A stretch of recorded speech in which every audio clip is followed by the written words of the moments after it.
Assalamualaikum warahmatullahi wabarakatuh.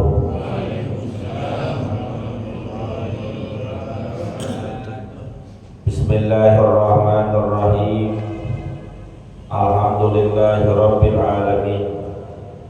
Allahumma shalli wa sallim ala sayyidina Muhammadin wa ala alihi wa sahbihi ajma'in, amma ba'du. Fa inna astaqal hadis kitabullah wa khairal hadi hadi sayyidina Muhammadin sallallahu alaihi wasallam wa syarrul umuri muhdatsatuha wa kullu muhdatsatin bid'ah wa kullu bid'atin dhalalah wa kullu dhalalatin finnar. Subhanaka la ilma lana illa ma 'allamtana innaka antal alimul hakim. Rabbi shrah li sadri wa yassir li amri wahlul 'uqdatam min lisani yafqahu qawli. Amin. Yang sama-sama kita hormati dan muliakan guru kita Ustaz Dr. Andes Haji Asman bin Haji Abdul Rahim, Ketua Masjid Al-Istiqomah, Ustaz Haji Asmari bin Kiai Haji Abdul Rashid Siddiq, bapak-bapak hadirin jamaah yang dimuliakan oleh Allah Subhanahu wa taala. Alhamdulillah kita masih merasakan berbagai nikmat dan karunia pemberian Allah. Mudah-mudahan berbekal nikmat tersebut senantiasa kita bisa menambah kualitas dan kuantitas amal ibadah guna dijadikan sebagai bekal menuju kehidupan akhirat nanti. Amin. Amin ya rabbal alamin. Kita awali pengajian ini dengan membaca suratul Fatihah. Kita niatkan pahalanya sampaikan kepada pengarang kitab yang kita kaji, yaitu Al-Habib Abdullah bin Alawi bin Muhammad Al-Haddad Al-Hadrami Asy-Syafi'i. Juga kepada orang-orang yang telah berjasa mewakafkan harta dan tanahnya untuk kepentingan masjid kita ini, pada orang-orang tua kita, kakek nenek kita, sanak famili, saudara, serta guru-guru kita yang telah meninggal dunia. Wabil khusus mereka yang pernah menyebarkan ilmunya di tempat kita, di antaranya almarhum almarhumah Kiai Haji Ahmad Rifyat Hidayat LC, almarhum almarhumah Kiai Haji Abdul Rashid bin Haji Muhammad Siddiq, almarhum almarhumah Kiai Haji Abdul Rahim bin Haji Muhammad Siddiq, almarhum almarhumah Kiai Haji Anwar bin Haji Muhammad, almarhum almarhumah Kiai Haji Abdul Rahman bin Haji Salihun. Semoga Allah Subhanahu wa taala ampuni segala dosa dan kesalahannya. Allah terima amal ibadahnya, Allah jadikan kuburnya raudhah min riyadil jannah. Biniyatul qabul wa bijahir Rasul. Al-Fatihah.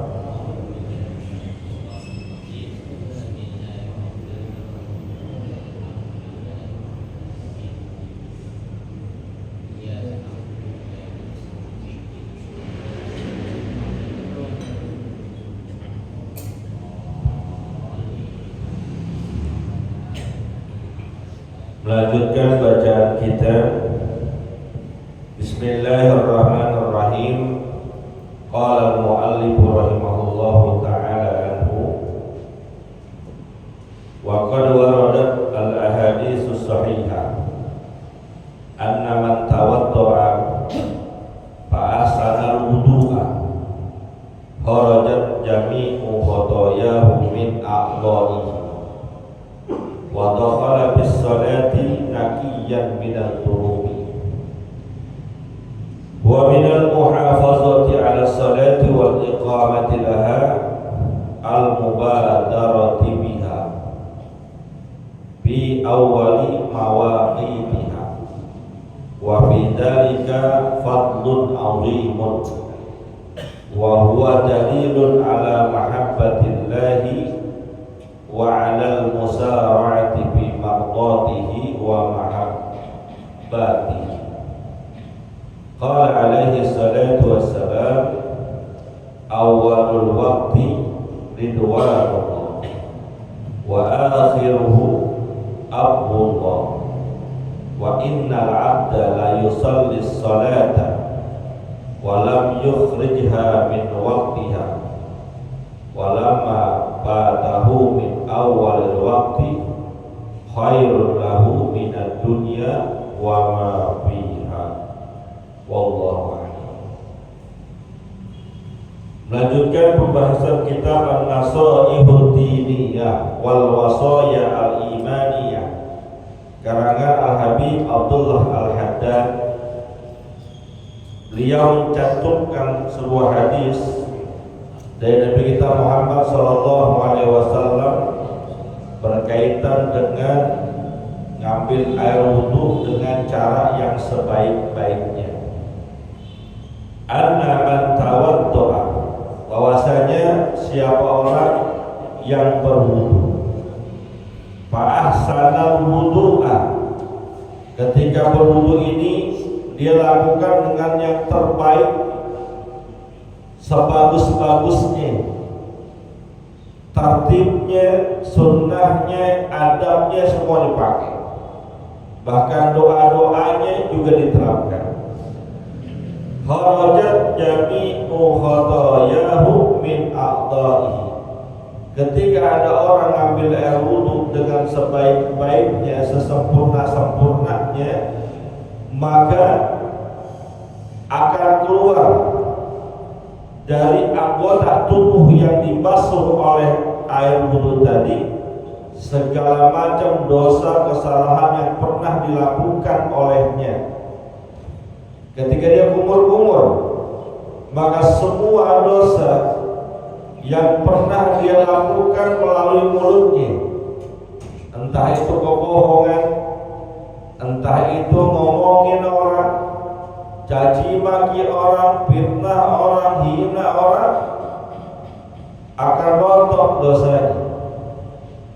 Ketika dia membasuh, mencuci mukanya, maka yang termasuk muka diantaranya adalah kedua matanya. Seluruh dosa yang pernah dilakukan oleh kedua matanya, baik itu melihat hal sesuatu yang tidak diridhoi oleh Allah, melihat aurat orang lain yang bukan hak dan miliknya, maka dengan wudu yang dia lakukan bisa gugur dan rontok dosanya semua, termasuk dari tangannya, termasuk dari kakinya. Makanya ada ulama yang karena ingin senantiasa terjaga dari dosa, dia nggak pernah mau lepas dari keadaan berwudu. Setiap batal wudu lagi, batal wudu lagi. Harapannya apa? Supaya dengan dia melakukan wudu, dosa yang keluar dari anggota tubuh, khususnya anggota wudunya, bisa gugur dan rontok. Ini luar biasa faedah wudu. Kalau air bekas wudu kita dizahirkan oleh Allah, maka udah pasti yang netes dari air yang terkena anggota tubuh wudu kita bukan lagi berwarna bening, tapi mungkin butak sebutak-butaknya, kotor sekotor-kotornya. Karena dosa kita di sekujur tubuh udah banyak banget. Kaki, tangan, mata, mulut, telinga, semuanya banyak dosa. Ibarat orang main blok-blokan, lalu selepas main blok-blokan dia cuci badannya. Tuh air cuciannya kayak gimana warnanya? Coklat, hitam, lumpur. Sama juga ketika kita berwudu dengan sebaik-baik wudu yang kita bisa, kalau dizahirkan oleh Allah, tuh air wudu kita warnanya butak sebutak-butaknya. Saking apa? Saking dosa kita kebanyakan. Maka bisa dibayangkan kalau ada orang ngaku mengaku Islam kagak pernah sholat? Kapan dia cuci tubuhnya dari dosa-dosa? Kapan dia bersihkan tubuhnya dari dosa-dosa? Udah dia gak sholat dosa, dia gak puasa dosa, ditambah gak pernah wudu. Kapan bersihnya dia punya tubuh? Tapi seandainya orang beriman masih ngerjain sholat, sekalinya pun dia berbuat maksiat, sekalinya pun dia masih belum bisa sepenuhnya meninggalkan larangan Allah, tapi dengan sholat yang dia lakukan mengakibatkan dosa-dosa itu rontok dan gugur. Nabi yang bilang, makanya ada besar ulama, sebandel-bandelnya kita, senakal-nakalnya kita, sebejat-bejatnya kita, jangan pernah ninggalin sholat. Lu mau bandel kayak apa kek? Mau bengal seperti apa kek? Mau melabrak yang haram-haram, tapi jangan pernah ninggalin sholat. Kenapa? Karena sholat itu yang bakal membersihkan segala macam dosa yang kita lakukan.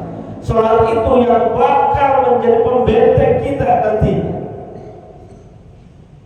Jangan udah enggak sholat, maksiat jalan terus, apa yang nanti bakal jadi pembela kita?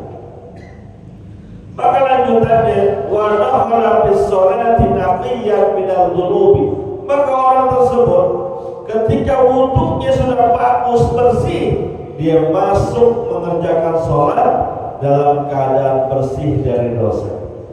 Padahal sholat itu sendiri yang kita lakukan juga menggugur dosa. Bagaimana Allah tidak sayang kepada kita umat Rasulullah SAW?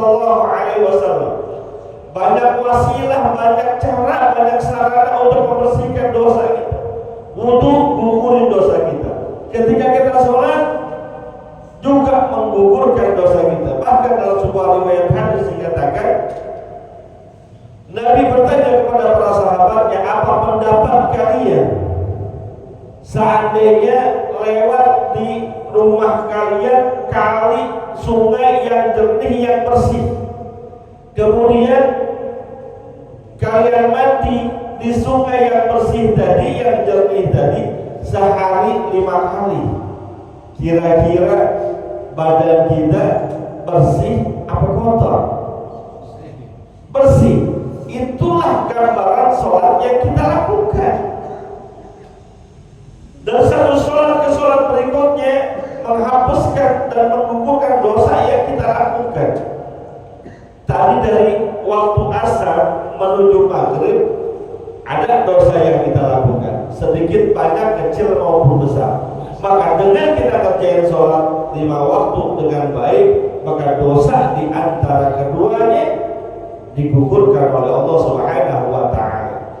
Dari maghrib sampai isya mungkin ada kesalahan yang kita lakukan, maka dengan sebab kita sholat isya, selepas sholat maghrib kita, dosa di antara keduanya juga Allah gugurkan dan maafkan. Lanjut lagi, dari isya sampai subuh mungkin akan banyak dosa yang kita lakukan, tapi berkat sholat yang kita dirikan, dosa di antara keduanya juga dihapuskan dan digugurkan oleh Allah Subhanahu wa Ta'ala. Bagaimana kurangnya sayangnya Allah kepada kita. Wa qala wa minal muhafazati 'ala sholati wal iqamati laha. Pengarang kitab ini melanjutkan pembahasannya, dan di antara amalan yang merupakan tanda kita menjaga dan mendirikan sholat adalah al-mubadarati biha bi awwali mawaqibiha. Bersegera dalam menjalankan sholat itu di awal-awal waktu.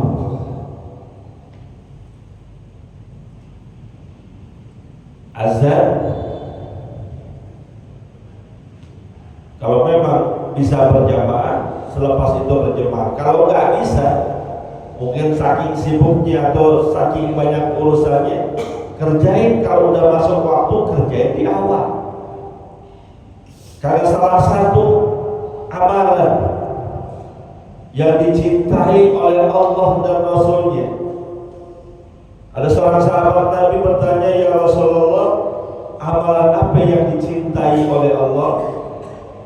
Jawaban baginda Rasul diantaranya as-salatu fi awwalil waqti, salat pada awal waktu. Artinya kalau salatnya di akhir waktu, Allah kurang tapi demen. Walaupun kalau bicara fikih ya mungkin saja sah, dibicara sahnya.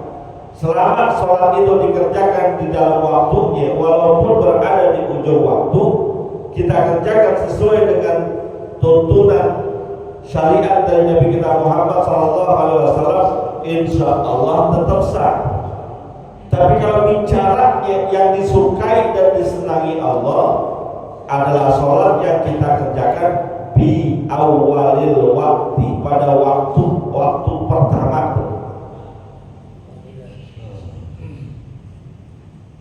Jam 12 lewat 5 azan zuhur, ya selepas itu sholat. Setengah 4 masuk asar, waktu itu sholat. 6.20 masuk maghrib, ya sekitar itu juga kita sholat. Isya juga begitu, walaupun ada yang menerangkan bahwa untuk Isya boleh ditakhirkan sampai menjelang kita tidur. Kita tidur biasanya jam 9. Lalu kita mau sholat Isyanya di jam 9 itu ada ulama yang mengatakan dibolehkan, bahkan dianjurkan. Kenapa? Supaya akhir pekerjaan kita sebelum tidur dan sebelum menutup mata ini adalah perkara sholat, perkara yang diridhoi oleh Allah. Secara umum yang disukai dan dicintai Allah adalah sholat di awal waktu. Tapi khusus Isya, ada ulama yang mengatakan boleh ditakhirkan sampai menjelang tidurnya. Tapi ada lagi yang membahas, iya kalau setelah azan sampai menjelang tidur dia masih hidup, kalau keburu mati, kan gak ada yang tahu usia maupun umur kita. Sehat atau gabruk aja, mati banyak. Kalau saya contohin begitu. Apalagi itu kalau kita lihat di media sosial, kiriman, masya Allah. Ada yang lagi tugas, lagi membawa berita, bacain berita, mati. Ada yang lagi reporter TV, mati. Ada yang lagi nyanyi-nyanyi, kan sehat lagi nyanyi-nyanyi, mati. Bahkan yang terakhir tuh, yang Qorin lagi baca Quran, mati. Cakep begitu ya. Pengennya sih gitu ya. Lagi ngaji, tahu kelepak aja di pojokan. Enak kali begitu ya. Mau gitu. Siap-siap yang di pojokan kalau mau. Lagi ngajar taklim, ada tuh lagi ngajar taklim, lagi ceramah. Masya Allah. Lagi khutbahnya dia lagi ucapkan la ilaha illallah, tahu jatuh tinggal dunia. Masya Allah. Pengen juga saya begitu, tapi jangan sekarang. Ya entah kapan gitu ya, jangan sekarang. Pengen juga gitu, mati dalam keadaan yang baik. Artinya apa? Kata ulama, sampai yang bisa menjamin dari waktu azan Isya menuju waktu tidur kita masih bisa hidup. Karena kalau seandainya keburu mati di tengah-tengahnya sudah masuk waktu sholat, maka itu dianggap meninggalkan sholat. Keluarganya kalau mau saya kodoin, kalau gak dikodoin tetap dihitung meninggalkan sholat. Kenapa? Udah masuk masuk waktu tapi nggak kerjain. Ya pilihan terserah kita. Oh saya maunya pas Isya langsung Ustaz, ya silakan. Oh saya mau nunda dulu, kayaknya matinya saya masih jauh nih. Ya terserah, kalau yakin begitu, mungkin punya nomor kontak malaikat Israel kali ini. Jadi anjurannya adalah al-mubadarati fi awwali waqti, bersegera untuk ngerjainnya di awal waktu. Tapi kata-kata bersegera ini gak usah juga harus terburu-buru. Ada beberapa sempat saya perhatikan jamaah kita ini karena ingin mengejar dapat rakaat sama imam, dia berangkat udah agak telat, imam udah mulai sholat, dia jalannya terburu-buru sambil setengah lari, kadang sambil ngacingin baju dia lari, nggak sadar dengkret ke bajunya, terus naik tangga buru-buru. Gak usah, gak dianjurin kayak gitu, gak dianjurin kayak gitu. Kita justru dianjurkannya oleh baginda Rasul mau menuju sholat berjamaah, jalannya santai-santai aja. Tapi santai juga jangan lelek, mentah-mentah santai, gesek, istirahat dulu, ngobrol dulu, baru jalan lagi. Nggak begitu. Santai standar aja jalan kita. Tapi bosan saya kejar jamaah, ya udah sedapatnya aja. Kalau kita dapat berjamaah sama imam full, ya alhamdulillah. Kalau setengah main, tambahin yang kurang. Kemarin ada jemaah yang nanya, Ustaz bagaimana nih? Saya sholat jemaah sama imam, pas saya masuk ke barisan imamnya udah sujud, apa yang harus saya lakukan? Saya takbiratul ihram, saya ruku lalu ngejar sujud, atau takbiratul ihram langsung sujud, atau takbiratul ihram sedekap dulu baru sujud? Ini jangan salah nih. Ada orang masuk berjamaah, imam udah sujud, dia ambil pilihan yang pertama, dia Allahu Akbar, terus dia ruku, sujud, dia kejar imamnya. Ini perkara salah.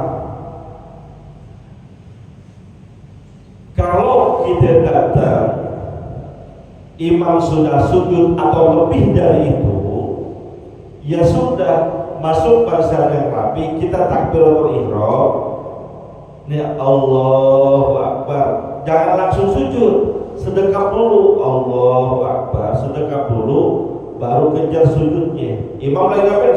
Sujud. Imam duduk di antara dua sujud, duduk di antara dua sujud. Imam i'tidal, duduk i'tidal, kita ikut i'tidal. Imam tahiyat awal, kita tahiyat awal.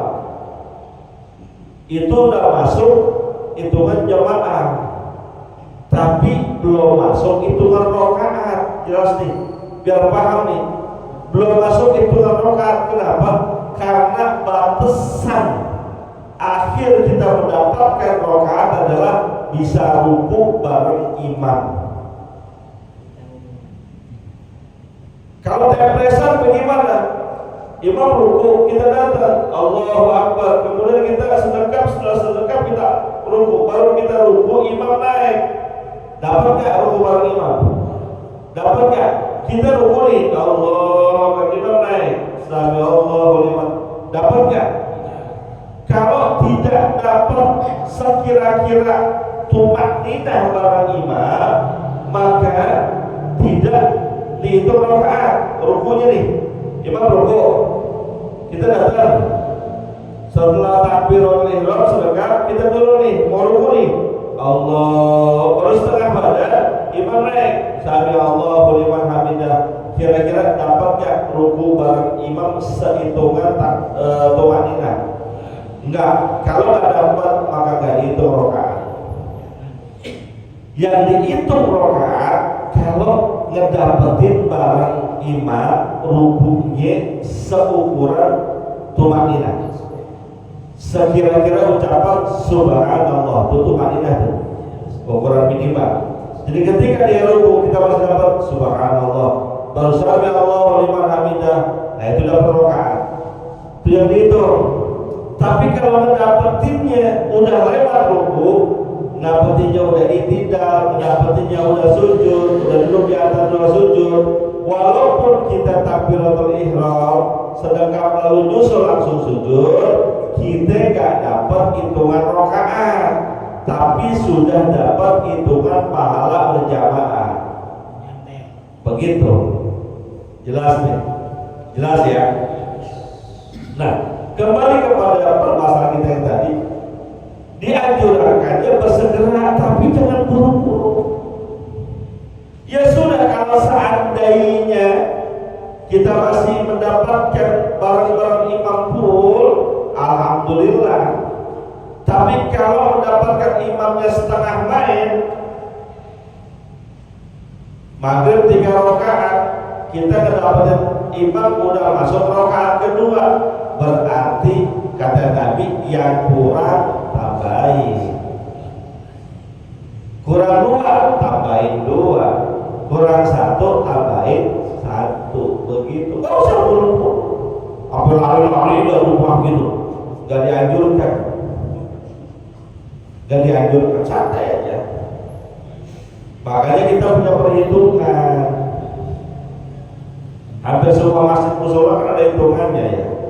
Jarak dari azan ke qomat berapa menit? Kira-kira berapa menit biasanya? 5 sampai 10 menit ya. Ya udah kita hitung aja itu. Gak usah terlalu terburu-buru sampai berlari-lari naik tangga, gak usah, gak dianjurin kayak gitu, malah gak sunnah, santai aja udah. Keruputan jemaah Pak Ustaz, ya salah sendiri. Kenapa datangnya rada telat? Lalu imamnya sih udah tahu sholat subuh, bacanya ina atau ina, imam disalahin. Imam malah sesuai dengan qomatnya. Imam baca ina atau ina, mungkin ada hajatnya, mau pergi imamnya, atau imamnya mulus, kan ada imamnya mulus, udah kandungan maju, udah bacanya ina atau ina, ekspres. Jadi jangan salahin imamnya. Walaupun anjurannya kalau sholatnya cuma 2 rakaat, rada panjangan, surahnya nggak apa-apa. Kita lihat kan sebelum mulai sholat nih, imam kan yang mau ke makmum tuh istawu subuh mainan tasbih tersopi minta maaf sholat. Kita lihat di ukuran jemaah biasanya sampai balasan keempat, ini baru balasan kedua, berarti masih banyak yang di rumah, bacanya panjangan dikit nggak apa-apa. Rakaat pertama lam yakunil, kan panjang lam yakunil, kalau perlu an-naba waladhdallin amin. Bismillahirrahmanirrahim. Amma yatasaalun. Paling pojok bilang amat dibaca, panjang urusannya nih. Tuh imam kudu ngerti juga psikologi jamaah. Jangan selagu-lagunya jadi imam. Ada adabnya, ada aturan dan etikanya. Maka sering saya sampaikan, ayo para imam belajar lagi bagaimana jadi imam. Bukan sekedar bacaan kita bagus, bukan sekedar sudah fasih dan sudah pantas jadi imam, tapi adab kita kepada para jamaah tuh perlu dipikirin. Maghrib nih, waktunya rada pendek, jangan lam yakunil dibaca, kepanjangan.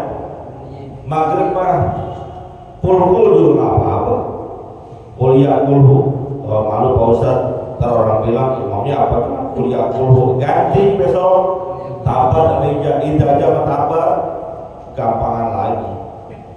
Jadi begitu ya, al-mubadarah, segera. Dari para imam ya, rezeki begitu Ki.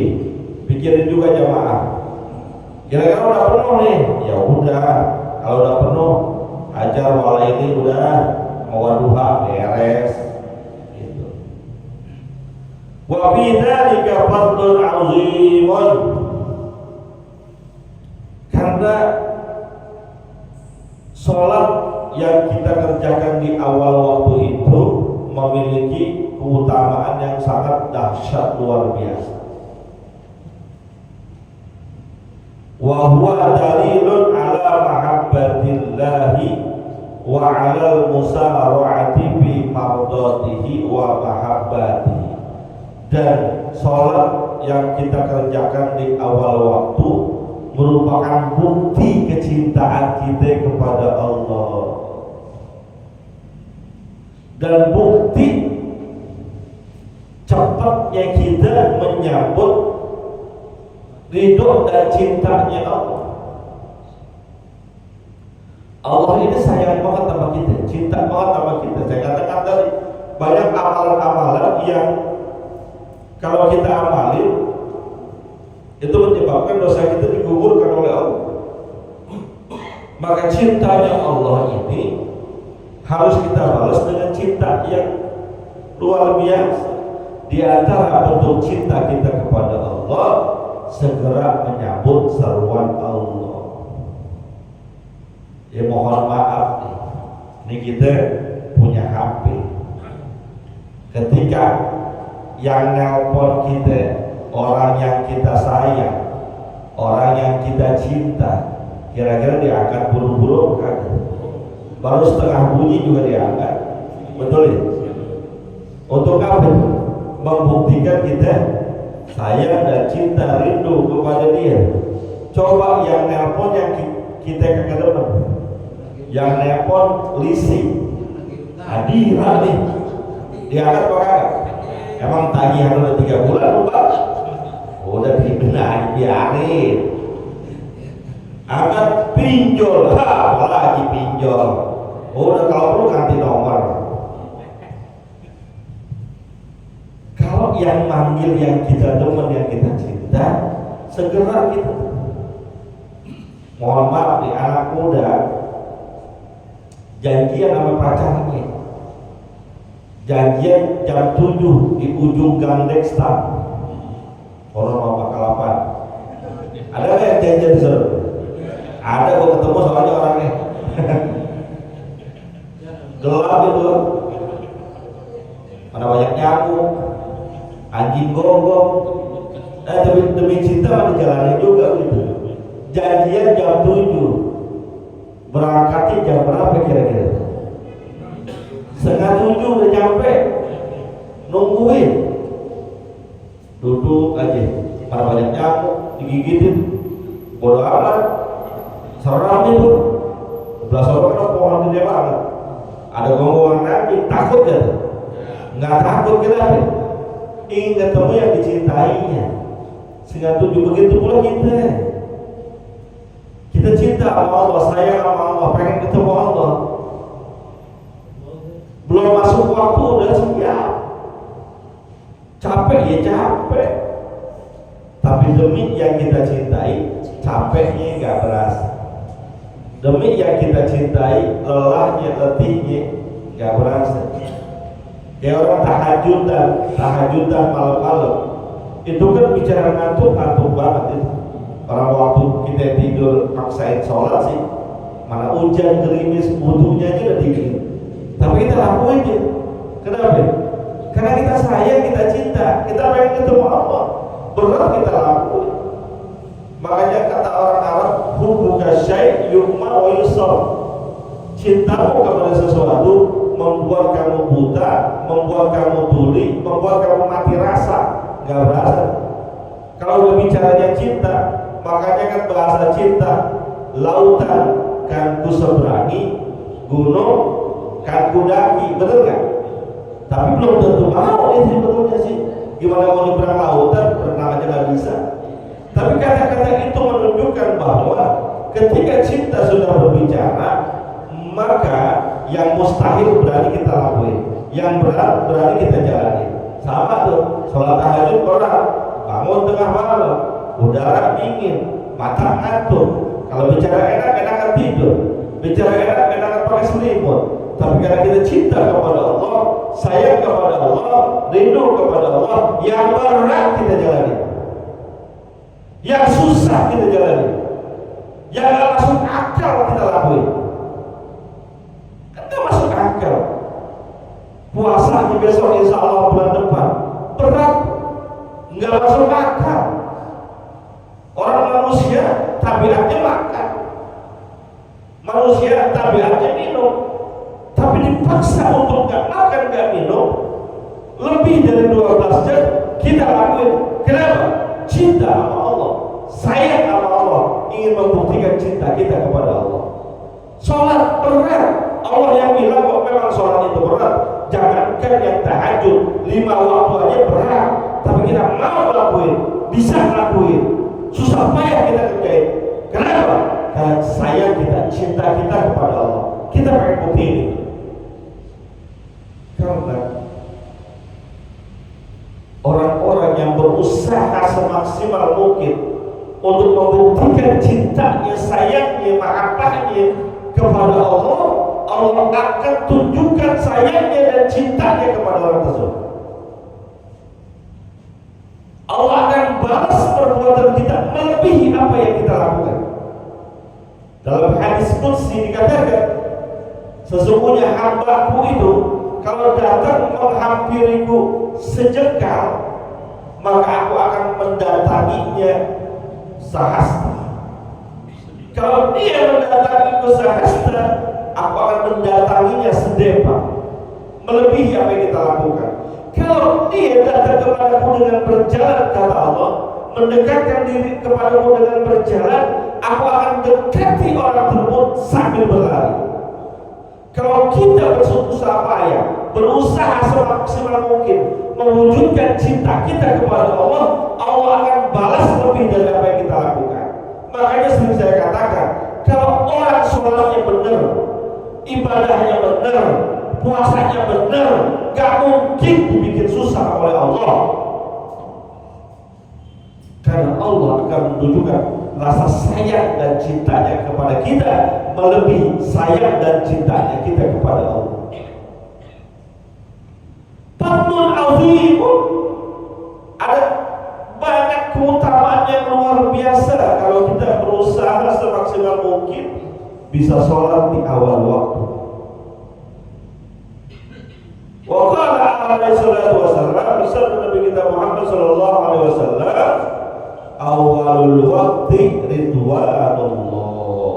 Sholat di awal waktu itu merupakan redhonya Allah. Masya Allah. Udah kalau bicaranya redho mah gak ada ukurannya. Generasi yang jelas-jelas Allah kepada mereka adalah generasi sahabat yang kata Allah, radhiyallahu anhum wa radu an. Allah redho kepada para sahabat Nabi karena perjuangannya bersama Nabi begitu dahsyat luar biasa, dan komitmen kepada Nabi sangat dahsyat luar biasa, menyebabkan Allah redho kepada mereka. Dan mereka para sahabat pun redho, rela kepada Allah. Maka ponisnya para sahabat Nabi adalah surganya Allah Subhanahu wa ta'ala. Kita pun begitu. Kalau Allah udah redho sama kita, Allah udah rela sama kita, jangankan dunia, akhirat Allah kasih. Kalau Allah udah redho sama kita, rela, senang, sayang sama kita, jangankan kenikmatan dunia yang secuil, kenikmatan akhirat Allah kasih. Kenikmatan dunia sih gak seberapa lah. Pernah digambarkan perbandingan nikmat dunia dengan nikmat akhirat. Seandainya nikmat Allah itu adalah selebar lautan, lalu kita celupkan jari kita ke lautan itu, lalu kita angkat, maka yang basah itu adalah kenikmatan dunia. Sisanya kenikmatan akhirat. Banyakan mana? Banyakan mana? Akhiratnya mana-mana. Kita makan yang paling enak di dunia ini makan apa? Duren. Yang doyan, yang gak doyan penyakit. Taruh duren. Duren apa yang mahal? Hah? Montong belum seberapa. Montong sekilo 175. Musangking sekilo 400.000. Blackton sekilo 700.000. Ada lagi yang lebih mahal, namanya duren tembaga, sekilonya 1.200.000. Udah pernah makan belum? Belum. Gue juga belum. Gue buat survei doang. Ada 1.200.000 sekilo. Satu butir bisa 3 kilo. Kalau 1.200.000 3.600.000. Mendingan gue buat beli ketan duren. Dapat berapa mangkok itu? Anggap makanan yang paling enak itu duren. Duren tembaga. Enak banget menurut kita. Tapi itu belum seberapa dengan kenikmatan akhirat. Di akhirat ada duren nggak? Ada nggak duren di akhirat? Ada nggak? Hah? Ada. Kata siapa? Emang pernah ke akhirat itu?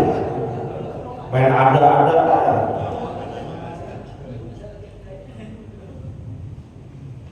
Di akhirat seandainya ada buah duren jauh lebih nikmat dibandingkan yang di dunia. Yang rada dewasaan dikit, kita punya istri, nikah malam pertama nikmat apa enggak? Pada pura-pura apa pada lupa rasanya? Nikmat nikah ya, nikmat ya nikah ya, nikmat luar biasa. Tapi di akhirat Allah kasih lebih. Mohon maaf ya, di dunia malam pertama nikmat, malam kesononya ya nikmat juga, tapi udah berkurang karena cycle-nya udah copot. Betul ya? Tapi di akhirat Allah sediakan bidadari wa azwajun mutahhar, bidadari istri-istri yang senantiasa suci. Kalau di dunia istri kita sebulan sekali ada masa haidnya seminggu, haidnya, ntar harus lahiran nipasnya, ada waktu puasanya kita. Tapi di akhirat suci selama-lamanya. Bahkan mohon maaf, cycle-nya tembus balik lagi, tembus balik lagi, tembus balik lagi. Apa nikmat itu? Hebat ya?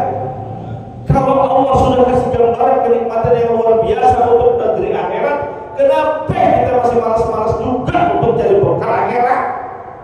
Itu dia. Nah lo, ada setannya Pak Ustaz, ada godaannya, ada hawa nafsunya. Itulah kenapa Allah bikin kita hidup, liyabluwakum ayyukum ahsanu amala, untuk menguji di antara kita siapa yang amalnya yang paling baik dengan segala macam potensi yang Allah berikan. Ada hawa nafsu, ada akal pikiran, ada hati, ada godaan dari luar. Liyabluwakum ayyukum ahsanu amala. Maka mudah-mudahan kita menjadi orang yang ahsanu amala. Wallahu a'lam bishawab. Sebelum saya tutup, malam minggu depan ya, deh. Berarti nggak pakai ini, tahlil aja atau kan juga tahlil aja, ya. Malam minggu depan tetap datang penutupan. Biasanya penutupan rada beda sama hari-hari biasa, begitu. Kalau hari biasa mungkin nasi uduk. Kalau penutupan nasi enak aja nasi budaya. Lu pengen? Ya mungkin ada yang beda dah dari ketua kita, ya. Hadir juga tetap walaupun penutupan, namanya penutupan sementara karena selepas itu persiapan Ramadan. Istirahat dulu badan, fisik kita jaga biar masuk bulan Ramadan. Selepas itu Ramadan ngaji lagi, tiap hari malah ngajinya. Mudah-mudahan manfaatnya. Al-Fatihah.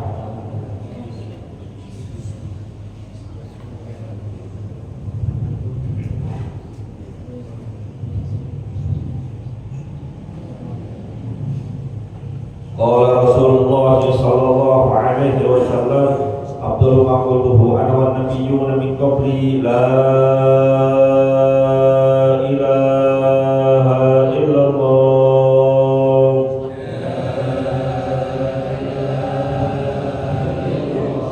la ilaha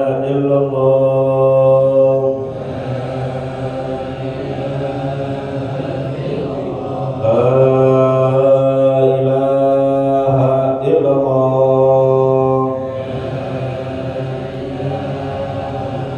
Muhammadur Rasulullah sallallahu alaihi wasallam ala nahya wa ala qadra fa'ala fi ma'lam tana wa bi'alimna ma yakuna Allahumma fir lana wa liwalidina warhamna warhamhum kama rabbawna shighara wa hab lana ya wahhab ilman wa hikmatan wa rizqi ya razzaq kulli musahhila wa bil khairi ya fattah faqtahu bil huda wa bil ilmi alim kulli fadila wa sallallahu ala sayyidina Muhammadin wa ala alihi wa sallam walhamdulillahi rabbil alamin.